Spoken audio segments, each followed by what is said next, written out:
Mr. President, Pete Hegseth is just not qualified to be in charge of the Department of Defense. He would oversee almost 3 million employees around the world and an annual budget of over $800 billion.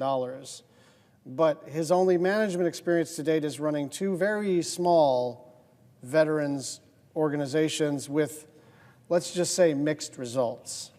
Even if he had done extraordinarily well in that job, you do not put a person in charge of a small shop suddenly in charge of 3 million employees. He ran organizations with just a few dozen employees and tiny little budgets, and neither of them were anything like the Defense Department in size and scale. And so, on what basis are we supposed to trust that Pete Hegseth can manage not just the largest employer in the country, but one of the largest employers on the planet? Much like the rest of Donald Trump's cabinet, the main criteria for Hegseth's nomination was his loyalty to Donald Trump. And I'm not saying loyalty to the president is some sort of disqualifier. You want your cabinet to be loyal, but it can't be the only thing. You also have to be good at this.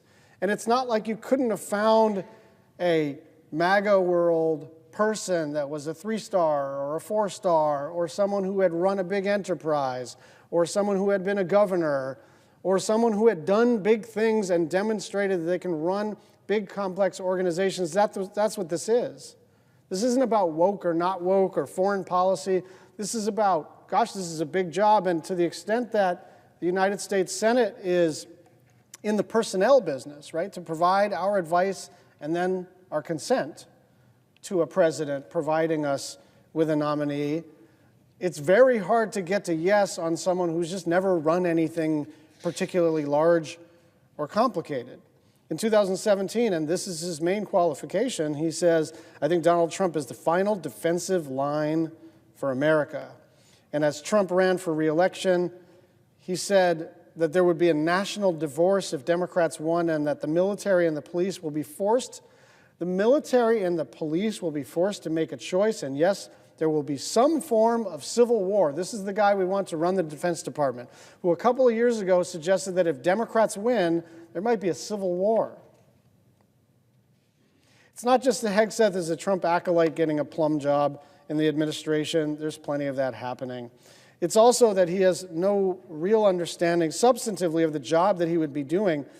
Leading the Department of the Defense is not just a bureaucratic exercise. Day in and day out, month after month, you are issuing billions of dollars in contracts and making decisions that are not at all obvious and super complex and sensitive. There are trade-offs and compromises, and you got to know how, as they say, the building works.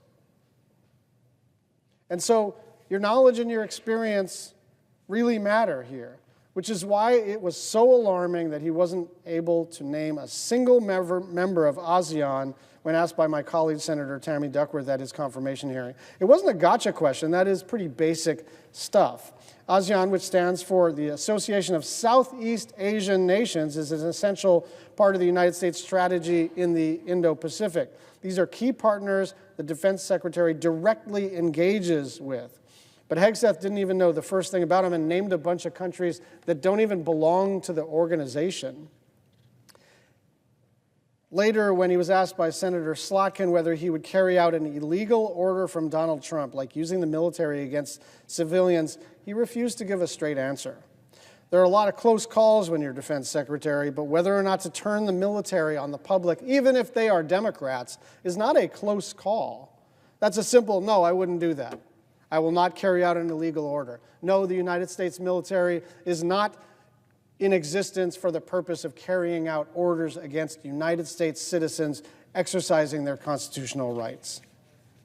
Leading our armed forces is not a part-time gig.